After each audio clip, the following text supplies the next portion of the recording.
नमस्कार दोस्तों। आज का इस टॉपिक में आज का इस वीडियो में मैं आपके आज का इस वीडियो में बहुत ही इम्पोर्टेंट और बहुत खास होने वाला है। आज का ये लूपर के बारे में हम जानते हैं। आज जो हम बात करने जा रहे हैं इस टॉपिक का नाम है लूपर पेस्ट के बारे में। लूपर पेस्ट क्या है, लूपर पेस्ट क्या है, उसके बाद में पूरा डिटेल्स में हम एक एक करके जानने वाले हैं। तो सबसे पहले हम लूपर पेस्ट क्या है, उसके बाद में उसका बॉडी स्ट्रक्चर क्या है, कैसे उसका वो शरीर दिखता है, बनता है, ये कौन कौन से फसल में क्रॉप्स में पाया जाता है, उसके बाद में ये इसका नेचुरल डैमेज क्या होता है, ये कितने प्रकार के होते हैं, इसका स्वभाव और नेचर क्या होता है, इसका प्रभाव क्या पड़ता है, इसका लाइफ साइकिल पूरे जीवन चक्र क्या होते हैं, इसका लक्षण क्या होता है, उसका केमिकल कंट्रोल कैसे किया जाता है, फिर बोटेनिकल कंट्रोल कैसे किया जाता है, फिर कल्चरल कंट्रोल कैसे किया जाता है। हम एक एक करके हम बारी बारी से हम देखने वाला है। तो आज का इस वीडियो में सबसे पहले हम बात करने वाले हैं इम्पोर्टेंस, वो है क्या है लूपर क्या है, लूपर के बारे में। लूपर क्या है, तो लूपर जो है लूपर एक चूइंग पेस्ट है। लूपर एक चूइंग पेस्ट है। ये जो चलते समय में वो धरती को ऐसा करके मापता है, इस तरह से दिखाई देता है। इसका जो मूविंग है वो इंचेस बाय इंच ऐसा करके मूव करता है और ऐसा लूप करके वो चलता है, ऐसा मूव करके लूपिंग करके चलता है, जिसके कारण से इसको लूप करके चलने के कारण से इसको लूपर कहा जाता है। ठीक है। अब ये लूपर का जो बॉडी स्ट्रक्चर है या बॉडी इसका जो है वो कितने भागों में बांटा गया है। लूपर का जो जनरली है इसका बॉडी है वो 3 भागों में बांटा गया है। 3 भागों में उसको विभाजित किया गया है, जैसे कि सिर और टोरेक्स वक्ष और तीसरा जो है वो पेट।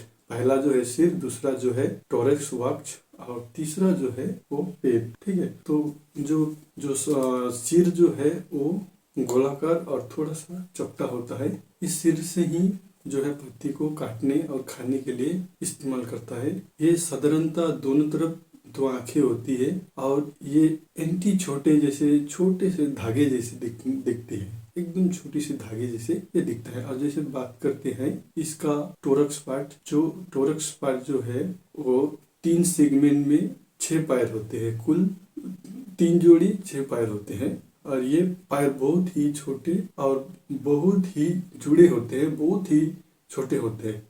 ये पत्ती को पकड़कर आगे बढ़ने के लिए इसका बहुत ही उपयोगी पैर का माना जाता है। और बात करते हैं तीसरा पॉइंट जो एब्डोमेन। तीसरा जो है एब्डोमेन का जो है ये बीच का प्रोग्रेस ना होने के कारण से, एब्डोमेन जो है बीच का प्रोग्रेस ना होने के चलते से जो चलते समय ये लार्वा अवस्था में शरीर जो है इस तरह से मुड़ जाता है, जिससे ये दिखता है, इसे लूप टाइप से दिखता है। ठीक है, इसे लूप करके बनता है, इसीलिए इसका नाम ही लूपर बोला गया है।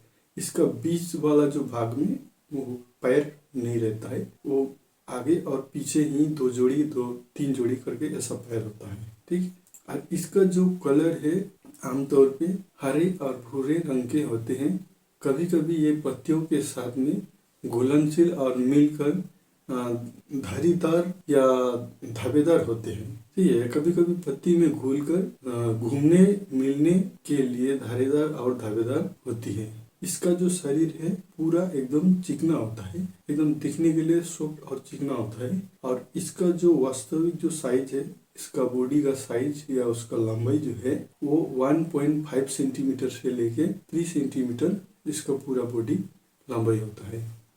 और जहाँ तक इस जो लूपर है, ये लूपर किन किन फसलों में होते हैं, ये तो चाय में तो होता ही है। चाय में तो इसका होस्ट प्लांट माना जाता है, वो ज्यादा रहना पसंद करता है। लेकिन इसके अलावा लूपर जो है कौन कौन सा पेस्ट पे वो ज्यादा रहना पसंद करता है, जैसे कि cabbage, cornflour, mustard oil, cotton, tobacco, soybean, टमाटर और बीन्स और ये पी, इन सारे इत्यादि फसलों पे वो बहुत ज्यादा दिखाई देती है और इसका होस्ट प्लांट माना जाता है और ज्यादा दिखता है, इसमें रहता है। लेकिन इसके अलावा ये चाय के जो पत्ती है इसमें सबसे ज्यादा पाया जाता है। सबसे ज्यादा इसलिए पाया जाता है, इसमें चाय के पत्ती जो है टेंडर सूट, इसमें पर्याप्त मात्रा में क्लोरोफिल, प्रोटीन, कार्बोहाइड्रेट, विटामिन और जो एमिनो एसिड इत्यादि तमाम पाए जाते, जिसे सुइटेबल होता है और वो ज्यादा रहना पसंद करता है। और इसको जो खा के लार्वा अवस्था में बहुत तीव्र गति से बढ़ता है। पूरा जीवन चक्र जो इसको पूरा करने के लिए बहुत ही उपयोगी और फायदेमंद माना जाता है इस फसल में। अब बात करते हैं कि लूफर जो है कितने प्रकार के पाए जाते हैं। लूफर अभी तक का जो है अनुमान से पूरा एग्रीकल्चर में जो है अभी तक में लूफर कितने प्रकार के पाया गया है बोलने से, लूफर जो है वो जनरली 7 प्रकार की पाया गया है, 7 प्रकार की दिखा गया है। उसमें से जो है कैब्रेज लूफर 1 नंबर, दूसरा नंबर है टोबैको लूफर, और तीसरा लूफर जो है ग्रीन लूफर, चौथा नंबर में जो है कॉटन रोलर लूफर, 5वां नंबर में है कस्ट्रोल लूफर, 6वां नंबर में है सोयाबीन लूफर, 7वां नंबर में है फ्रूटी ट्री लूफर। अब ये 7 प्रकार के लूफर है, उसमें चाइनीज सबसे ज्यादा और इम्पोर्टेंट और सबसे ज्यादा दिखा जाने वाला जो लूफर है और फ्रूटी ट्री लूफर। ये फ्रूटी ट्री लूफर ये सबसे ज्यादा बोलने से चाइनीज, और ये सारे इसके अलावा सारे जो लूफर है वो सारे पाए जाते हैं, किंतु ये जो फ्रूटी ट्री लूफर जो है ये बेसिकली सबसे ज्यादा पाया जाता है। और ये जो लूफर है मुख्य तौर पे फ्रूटी ट्री लूफर ये मुख्य तौर पे 5 प्रकार के पाए जाते हैं। इसमें से 3 प्रकार का जो लूफर है वो बहुत ही खतरनाक और सबसे हानिकारक माना जाता है। उसमें से पहला जो है चाय में पाया जाने वाला लूफर जो है हाइपोसिड्रा लूफर, उसके बाद दूसरा जो है इन्फिक्रिया लूफर, तीसरा जो है बुजरा लूफर। ये तीनों लूफर बहुत ही हानिकारक और बहुत ही फसल को नुकसान करने वाले लूफर में माना जाता है। इसमें सबसे ज्यादा जो होता है बुजरा लूफर वो सबसे खतरनाक और सबसे हानिकारक लूफर में माना जाता है, क्योंकि ये जो लूफर है 1 मिनट में कम से कम 8 ग्राम च्यूइंग कर लेता है, खा लेता है पत्ती को। ये बेसिकली टेंडर शूट और नॉर्मल वाला पत्ती जो होता है उनको खाता है।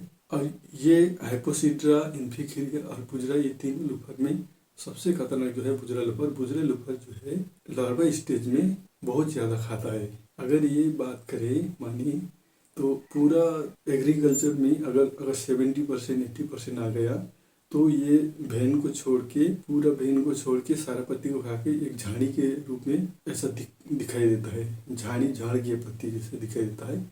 इस अवस्था में बहुत ही नुकसान और हानि होता है। इस समय में जल्दी से जल्दी इसका केमिकल कंट्रोल करना जरूरी पड़ता है। अब बात करते हैं लूफर की व्यवहार और लूफर की नेचर। लूफर की व्यवहार और नेचर क्या क्या होते हैं, जैसे कि लूफर जो होते हैं इसका जो है नेचर, ये पहले भी मैंने बताया कि ये पत्ती को जो है खाता है। इसका लार्वा अवस्था में जो होता है वो सबसे इम्पोर्टेंट कि ये लार्वा अवस्था सबसे ज्यादा एक्टिव और ज्यादा स्ट्रेंथ और ताकतवर, और इसी अवस्था में सबसे ज्यादा जो है पत्ती को डैमेज करते ज्यादा करके खाता है। इसका जो शिशु मोद जो अवस्था है वो शिशु के रूप में पाया जाता है। और ये इसका नेचर और इम्पोर्टेंट जो है लार्वा अवस्था में सबसे हानिकारक होता है। इसका जो शरीर का जो है वो लंबा हरा भूरे रंग की और पिछले 3 या 2 जोड़ी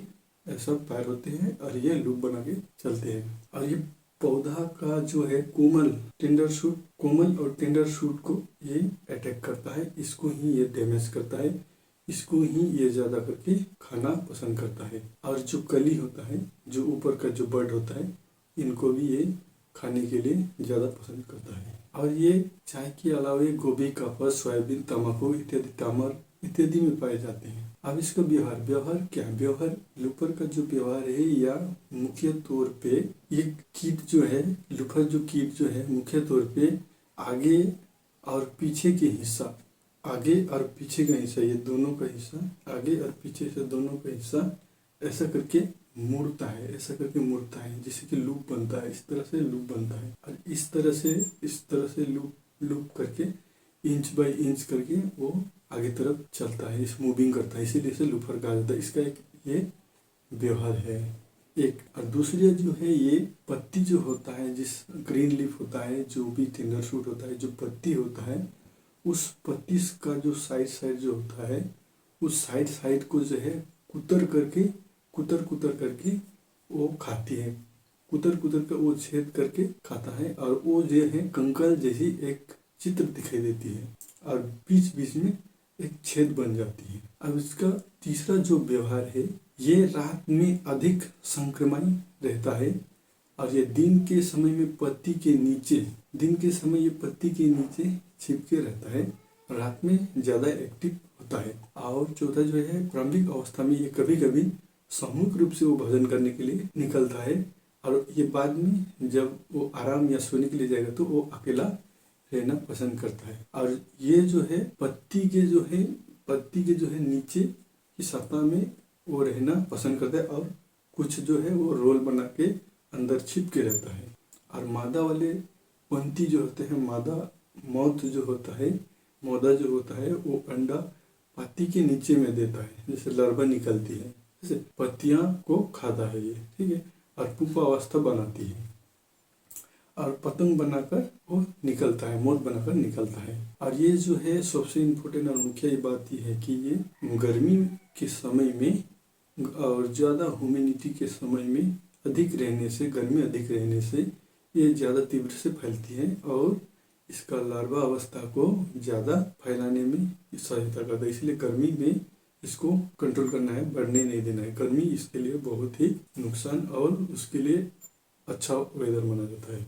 अधिक हरियाली और बिना नियंत्रण वाली फसलें इसकी वृद्धि के लिए अनुकूल माना जाता है। अभी बात करते हैं कि ये जो है अटैक करने के बाद, अटैक जब किया तो अटैक करने के बाद में इसका क्या क्या प्रभाव होता है फसल पे, जो है चाय पे जो है कितना चाय में उसका प्रभाव पड़ता है। जैसे कि ये अटैक किया है तो नॉर्मली जब अटैक करने से ये जो है पत्ती को झाड़ देती है। जब चाय की पौधा हुआ या कोई भी फसल हुआ इसमें आया तो ये क्या करता है, उसका जो पत्ती है उस पत्ती को वो झाड़ देता है और ऐसा छिद्र बना देता है। और साइड वाला जो है उसको खुतर के उखा के एक कंकल जैसे चित्र को बना देता है, दिखने के लिए कंकल जैसा दिखता है, ठीक है।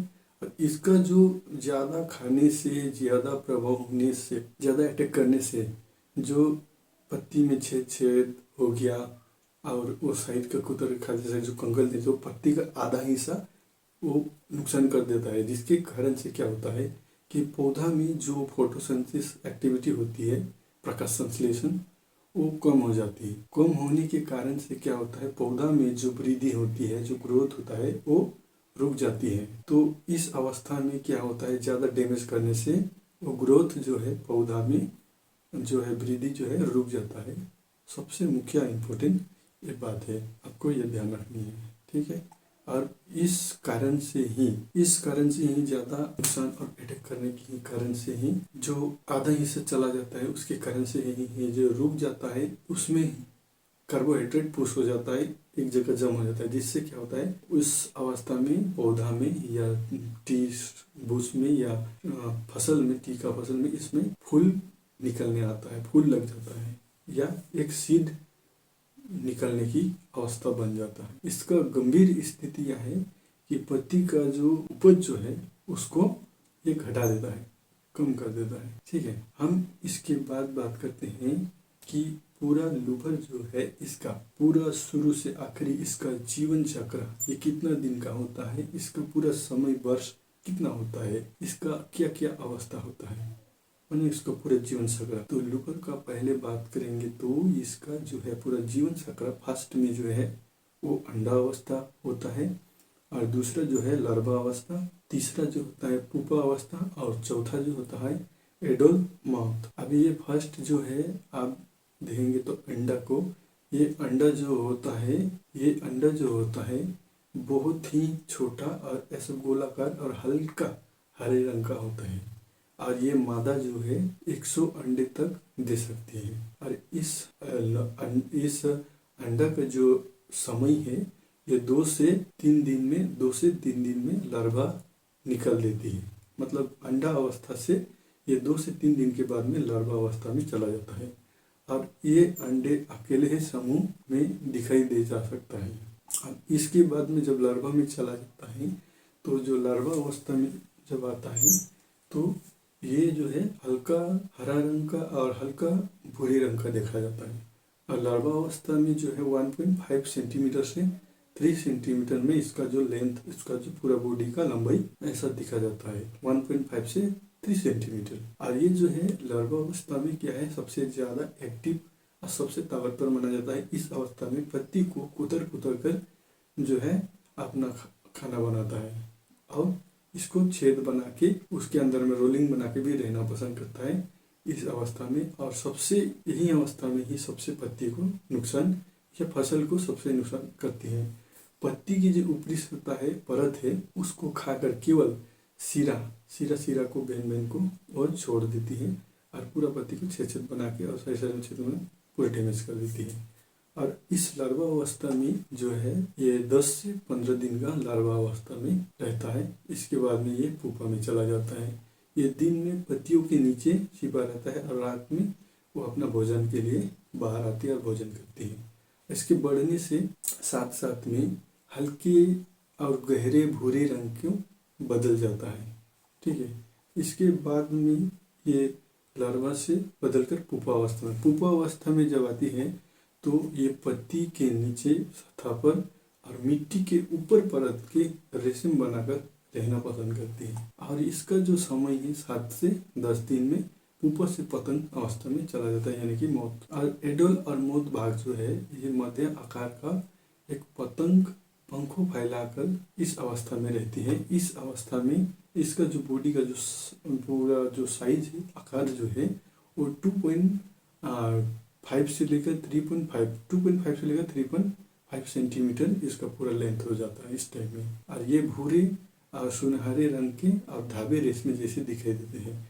ये 7 से 10 दिन का इसका पूरा जीवन चक्र रहता है। ये मैथुन के बाद में मादा फिर से ये अंडा देती है और इसका जीवन फिर से दोहराता है जीवन चक्र। इस तरह से इसका लगातार बना रहता है। और लूफर का पेस्ट का जो सामूहिक जीवन चक्र की संगमी को देखें तो लूफर जो है अंडा अवस्था में 2 से 5 दिन ये मादा द्वारा पत्तियों के अंडे देता है और ये छोटे गोले हल्का रंग का होता है। लार्वा अवस्था में 10 से लेके 15 दिन का ये लार्वा अवस्था होता है। ये पत्ती को खाता है, पत्ती को खाना इसका ही मुख्य भोजन होता है और ये लूपिंग मूविंग करता है और इस अवस्था में सबसे हानिकारक माना जाता है। और पुपा अवस्था जो होता है वो 7 से लेके 10 दिन का होता है। ये कोष में निष्क्रिय होती है और रेशमी कोष बनाती है। और चौथा जो है चौथा जो है ये एडल्ट अमोथ जो है ये 7 से लेकर 10 दिन इसका जो पूरा जीवन का समय होता है। ये उड़ना और अंडे देना पसंद करती है। इस समय में उड़ना और अंडा देता है। रात में सक्रिय पतंग बनती है और दिन में इसका पर्याप्त भोजन की तलाश में रहती है। अब ये जीवन चक्र को प्रभावित करने वाले कुछ कारक, जीवन चक्र को कुछ प्रभावित करने वाला कारक बोलने से क्या है, बोलने से जैसे कि ये जब उसका पूरा जीवन रहता है, चलता फिरता उसकी जीवन बढ़ती है तो उस समय में किन किन बातों से इसका जीवन चक्र प्रभाव पड़ता है। पहला जो है 1 नंबर में तापमान, जो टेम्परेचर 30 डिग्री से 35 डिग्री सेल्सियस टेम्परेचर अधिक वातावरण में या पत्ती के में होने से ये ज़्यादा विकसित होता है, विकास करता है और तीव्र गति से तेजी से ये बढ़ता है। और जो इसका नमी है वो 70 से 80% नमी रहने से इसको जीवन रहने के लिए आरामदायक ऐसा मानते हैं। और ये उपलब्धियाँ जो भोजन जो है मुख्य तौर से कोमल पत्ती और हरी पत्ती दोनों को तेजी से जनसंख्या बढ़ाने के लिए अपना भोजन बनाता है। अभी इसके बाद में जो है पत्ती में आने से, फसल में आने से इसका पहचान कैसे करेंगे, पहचान करने से इसका आइडेंटिफिकेशन या पहचान करके लक्षण को जान के इसको छिड़काव या कंट्रोल कैसे करेंगे। तो इसको पहले हम लक्षण को देखते हैं। लक्षण क्या होता है, जैसे पौधों में आने से लूफर पेस्ट तो किस तरह से दिखता है, कैसा इसका लक्षण रहता है। पौधों में जब आता है लूफर पेस्ट तो पौधों में जो दिखने वाली बाहरी लक्षण वो किस तरह से दिखा जाता है बोलने से, ये लूफर कीट पत्ती को साइड में जो है कुतरता है, कुतर के एक कंकड़ जैसे आकार बना देती है और ये अनामीय छेद बना देता है और ये बीच में भी छेद, साइड में भी छेद, इस तरह से पूरा पत्ती का आधा हिस्सा खा लेते हैं। इसका जो पत्ती की ऊपरी हरी परत जो होती है उसको खाने के लिए वो ज़्यादा कोशिश करते हैं, जिसके कारण से जो सिरा केवल रहता है, जो भेन होता है वो केवल रहता है, पत्ती वो खा देता है।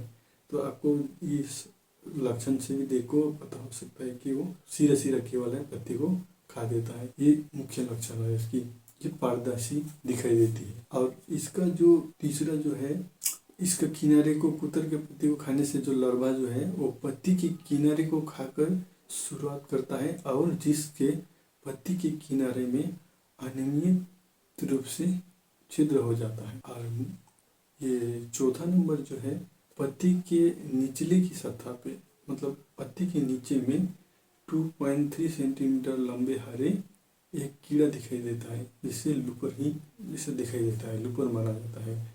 और नुकसान बोलने से ये सबसे ज़्यादा नुकसान लार्वा अवस्था में, लार्वा स्टेज में सबसे बड़ा नुकसान जो है वो करता है। ये रात में ही बढ़ता है, दिन में जो है पत्ती के नीचे छिपता है। और जहाँ तक ये पत्ती को खाकर ही अपना मल दिन के समय में करता है, जो कि एक चाय की जो टी मेकिंग है उस दाना की तरह दिखाई देता है। छोटे छोटे 0.5 से 10 mm तक उसका, मतलब 0.5 से लेकर 10 mm तक उसका जो है माल दिखाई देता है।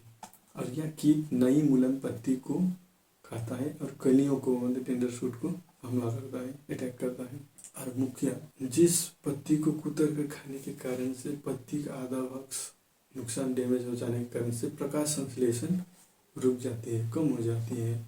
और युवा और लार्वा अवस्था में नई कलियों को खाते हैं। इम्पोर्टेंट और मुख्य बात, कीट में लार्वा पत्ती की ऊपरी